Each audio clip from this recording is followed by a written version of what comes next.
Notre société baigne actuellement dans l'ère du numérique. En effet, qui n'a pas chez soi un téléphone, un ordinateur ou même une tablette permettant de se connecter à Internet?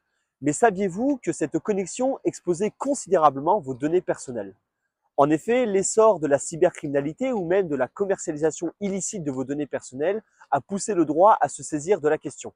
En effet, le droit a légiféré en la matière, notamment au moyen d'un règlement européen général connu sous le nom de RGPD.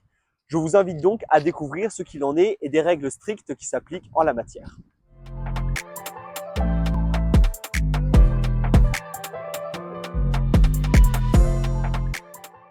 Le Règlement général de la protection des données, que l'on abrège RGPD, est un texte réglementaire de l'Union européenne, entré en vigueur le 25 mai 2018 et qui s'applique à toute personne voulant utiliser les données des citoyens européens ou des personnes situées dans l'Union européenne.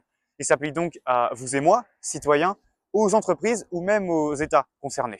Ce texte vise à protéger les données de tous les utilisateurs dans le monde numérique. Nous l'avons dit, le RGPD s'applique sur l'intégralité du territoire européen et à l'égard des personnes souhaitant collecter les données.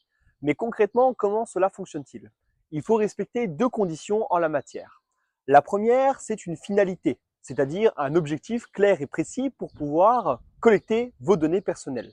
La deuxième condition est un but légitime et légal, autrement dit, on ne doit pas collecter vos données pour tout et n'importe quoi. Plus précisément, le but légitime fait référence aux 6 bases légales existantes en la matière.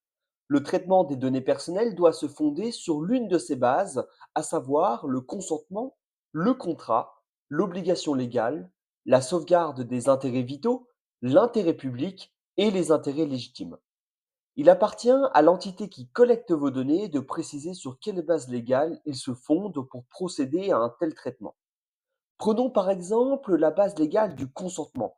Vous vous inscrivez sur un site internet en fournissant des données personnelles et au moment de terminer votre inscription, vous devez cocher une case appelée case de consentement pour attester de votre accord pour la collecte et le traitement de vos données.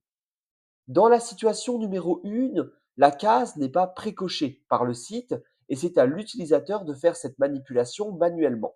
La base légale du consentement est alors respectée.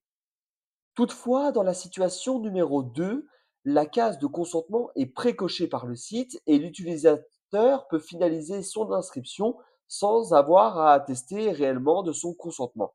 Dans ce cas, la base légale du consentement n'est pas respectée car nous ne pouvons pas attester du consentement réel de l'utilisateur pour la collecte des données. Cependant, après avoir donné votre consentement, il est toujours possible de retirer celui-ci. On appelle cela le droit à l'effacement et il s'agit d'un droit prévu à l'article 17 du Règlement général de la protection des données. Ainsi, si vous pensez que vos données personnelles ne sont plus réellement nécessaires, il est possible de les retirer. Une demande peut donc être formulée à la CNIL par le biais d'un formulaire. Vous devez préciser les motivations, pour quelles raisons vous voulez que ces données personnelles soient supprimées et lesquelles de ces données doivent être supprimées. Vous l'aurez compris, la protection de vos données personnelles est justifiée au regard du droit au respect de la vie privée prévu à l'article 8 de la Convention européenne des droits de l'homme. De ce fait, une telle transgression serait susceptible d'être condamnée en justice au motif d'une atteinte au droit au respect de la vie privée.